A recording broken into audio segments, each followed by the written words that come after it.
This is a story about a man who fought a war for 29 years after it ended, because nobody came to tell him it was over. Hiroo Onoda was born on 19th of March 1922 in Kamikawa Village in Wakayama Prefecture, Japan, into a family with samurai ancestry and a tradition of military service stretching back further than most families can trace themselves. His father had fought and died in the Second Sino-Japanese War. His older brothers also served. Military duty was not a concept Onoda was introduced to. It was the water he grew up in, the assumption beneath every other assumption his world was built on.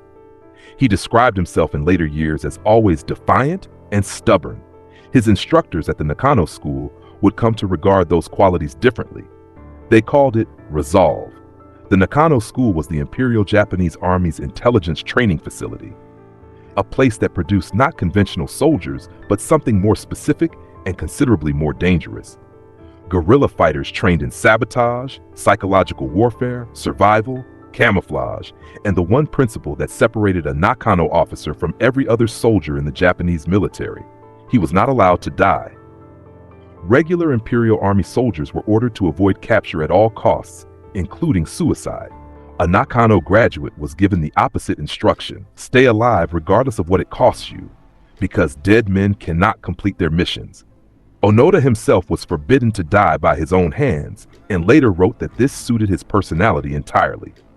On the 20th of December 1944, Hiroo Onoda was sent to Lubang Island in the Philippines. He was 22 years old. Lubang was a small island, roughly 125 square kilometers, south of Manila, with a farming community, a small airstrip, and a pier. In the strategic calculus of the Pacific War's final months, it was not an important place. The Allied campaign to retake the Philippines was already well advanced. The Japanese forces on Lubang were scattered and demoralized. Onoda arrived with intelligence officers' credentials and a specific mission: if the Allies invaded, destroy the airstrip and the pier to prevent them landing. The plan was simple and brutal. When the invasion finally hit, and everyone knew it was a matter of when, not if, you vanish. You pull back into the thick of the jungle, use the terrain as a shield, and turn the whole island into a ghost hunt. This wasn't about a heroic last stand in the open. It was about staying alive just to be a problem. You fade into the trees, you strike when they aren't looking, and you make sure the war never actually feels over. The goal wasn't to win a trophy. It was to become a permanent, exhausting shadow that the enemy could never quite catch or kill. The army will come back for you. It may take 3 years, it may take 5. Whatever happens, we will come back. His commanding officer, Major Yoshimi Taniguchi, made that promise personally on 28th of February 1945. Taniguchi then flew back to Japan. Onoda withdrew to the interior with 3 fellow soldiers: Private Yuichi Akatsu, Corporal Shoichi Shimada, and Private First Class Kenshichi Kozuka, and began his war. In August 1945, Onoda noticed a change. The fighting across the wider Pacific seemed to have stopped. The Allied forces on the island stopped pressing. Any observant person could see the world had gone quiet, and Onoda noticed it too. But he didn't see a ceasefire. He saw a regrouping. In the world he lived in, the absence of gunfire wasn't proof of peace. It was just the space between 2 battles. He wasn't waiting for the end. He was just waiting for the next move. In Onoda's head, the silence was just another weapon being used against him. He figured the enemy was either hunkering down for a bigger push or trying to trick him into coming out of the trees. He remained in the jungle, kept his weapons maintained, kept his uniform as presentable as circumstances allowed, and waited. Then the leaflets came. Allied aircraft dropped them over the island in September 1945, printed notices announcing that Japan had surrendered unconditionally on the 15th of August 1945, that the war was over, that soldiers in the field were to lay down their weapons and present themselves to the nearest authority. When Onoda read them, he concluded they were enemy propaganda, a psychological warfare operation designed to demoralize Japanese soldiers and induce them to surrender without a fight. The Nakano School had taught him to expect exactly this kind of operation. He had been trained to doubt precisely the kind of material that told him to stop fighting. His training was working perfectly in the service of a reality that no longer existed. More leaflets came. Then, in the years that followed, search parties arrived. Not enemy soldiers, but Japanese civilians, government officials, and eventually family members, carrying letters and newspapers and photographs, all of them bearing the same message. The war is over. Come home. Onoda read the letters from his family. He looked at the newspapers. He examined the evidence with the careful analytical eye of a trained intelligence officer and reached conclusions that were entirely consistent with his training and entirely disconnected from the truth. The newspapers could be fabricated. The letters could be coerced. The people delivering them could be working for the enemy. Japan would not surrender. It was impossible. The Imperial Army would come back for him. In 1950, Private Akatsu walked out of the jungle and surrendered to Filipino forces. Onoda watched him go and did not follow. To him, Akatsu had simply broken, could not take the hardship, had been manipulated or captured or driven to weakness by the conditions of the jungle. It was a failure of individual character, not evidence that the war had ended. In June 1953, Shimada was shot in the leg during a firefight with local fishermen. Onoda dragged him to safety and nursed him for weeks in the jungle. The trained intelligence officer becomes an impromptu field medic. He saved Shimada's life that time. In May 1954, a Philippine Army search party stumbled onto them during a training exercise on the island. Shimada was killed. Onoda watched his companion die and retreated deeper into the interior with Kozuka, the last of his 3 soldiers. 2 men, alone in the jungle with their weapons and their orders, and their certainty that the Imperial Japanese Army would eventually return. The world outside Lubang Island was changing in ways that made Onoda's mission increasingly surreal. Japan rebuilt. The economy grew. The country that had sent him to a Philippine island in December 1944 was becoming one of the most prosperous nations on earth. Its cities rebuilt from rubble, its culture transforming at a pace that was difficult to comprehend even for the people living through it. Baseball, television, the Shinkansen, Sony. Onoda knew none of this. Onoda was in the jungle with Kozuka, burning rice stores that local farmers had collected, leaving his mark on the island's landscape as a signal. An operation the 2 soldiers believed would communicate to the Japanese forces somewhere out there that they were still alive and still fighting. They were killing people. This is the part of the story that is sometimes omitted in the accounts that frame Onoda as a hero of loyalty and endurance, and it cannot be omitted if the story is to be honest. In the years between 1945 and 1972, Onoda and his companions engaged in firefights with local police and villagers on a regular basis. They raided farms. They burned food supplies. They shot at people who came near them. Approximately 30 people died over those decades as a result of their activities. The people of Lubang Island were not combatants in a war that had ended. They were farmers and fishermen and police officers living their lives on a small island, periodically encountering armed Japanese soldiers who believed the Second World War was still ongoing. The context does not remove the cost. In October 1972, on what had become a routine operation, burning rice stores, Kozuka was killed by local police. He was shot twice and died on the island. Onoda was alone.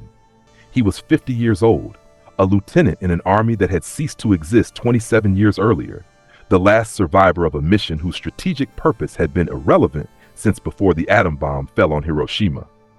He stayed on the grind because it was the only thing that made sense. His nutritional strategy was a blend of foraging and guerrilla-style theft. By supplementing local flora like coconuts and bananas with stolen livestock and rice, he maintained a high-calorie intake necessary for long-term evasion. The boiling of green bananas in coconut milk served a dual purpose. It made the unripened fruit digestible and provided a reliable, dense source of carbohydrates that mimicked the profile of a root vegetable. Every morning, he cleaned his rifle, checked his gear, and went out on patrol like he was still on the clock. When you're a soldier and your orders haven't changed, you don't just quit. You keep doing the job until someone tells you to stop, even if that someone hasn't shown up in 30 years. He was not, by any psychological measure, a man who had lost his mind. He was a man operating entirely within the logical framework his training had given him, in the complete absence of any information his training had taught him to trust. He had been told that the people who would tell him to stop would be the enemy. He'd built a logic so perfect that it became a trap. If you told him the war was over, you weren't a messenger of the truth. You were just a clever liar trying to get him to surrender. He didn't have a way out because he'd classified every exit door as an enemy ambush. It was a flawless system that did exactly what it was designed to do. It kept him fighting, but it also kept him locked in a world that no longer existed. In February 1974, a 24-year-old Japanese adventurer named Norio Suzuki arrived on Lubang Island. Suzuki represented the countercultural archetype of the Showa era. He was a demographic anomaly, a man whose psychological profile was completely incompatible with the socioeconomic expectations of his time. By rejecting the standard trajectory, he wasn't just being difficult. He was actively seeking a mode of existence that prioritized individual experience over institutional conformity. He had told his friends before leaving Japan that he was going to find three things: Lieutenant Onoda, a giant panda, and the abominable snowman. He was not a government official. He was not a search party. He was a young man with a backpack and an interest in remarkable things. And he found Onoda after 4 days of searching on an island that trained military professionals had failed to locate a solitary soldier on for 3 decades. He told Onoda the war was over. Onoda, at 52, looked at this young man, unimpressive, carrying no credentials, accompanied by no authority, and said what he had been saying to everyone who came to tell him the same thing for 29 years. He would not surrender without proper orders from his commanding officer. He had received orders from Major Taniguchi on 28th of February 1945.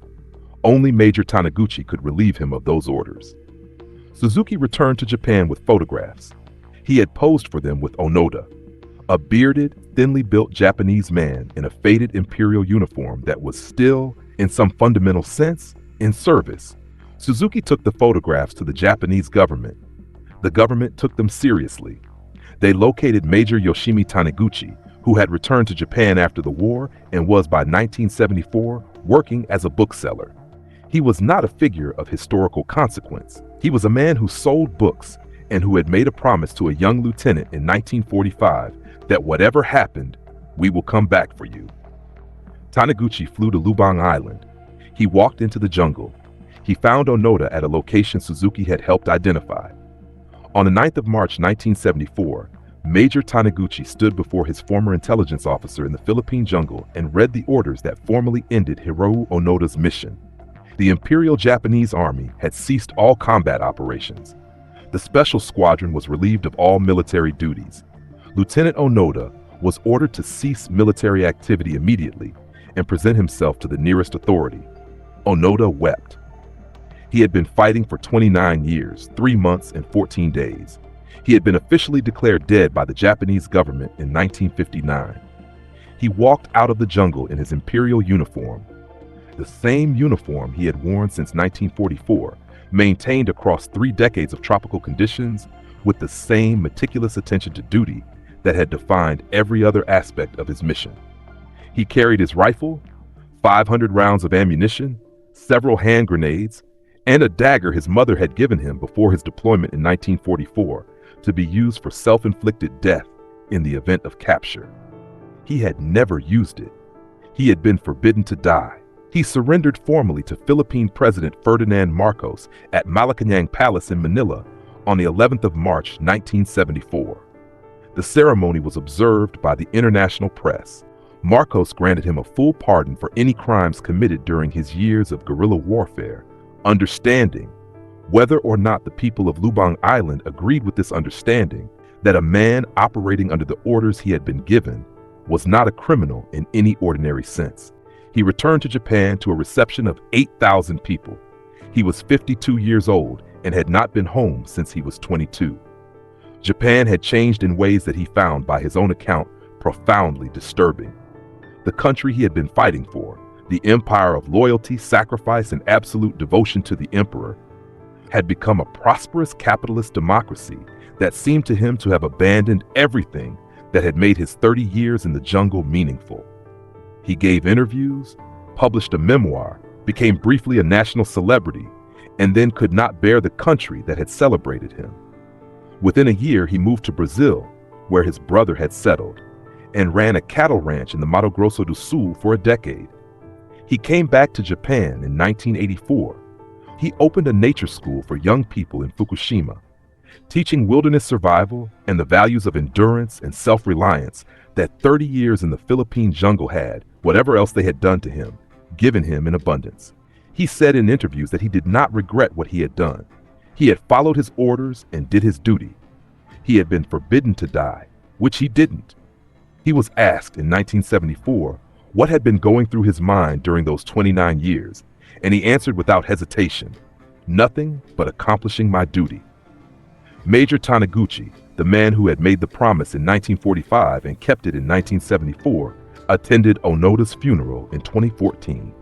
Onoda died on 16th of January 2014 at the age of 91 of heart failure caused by pneumonia in a Tokyo hospital.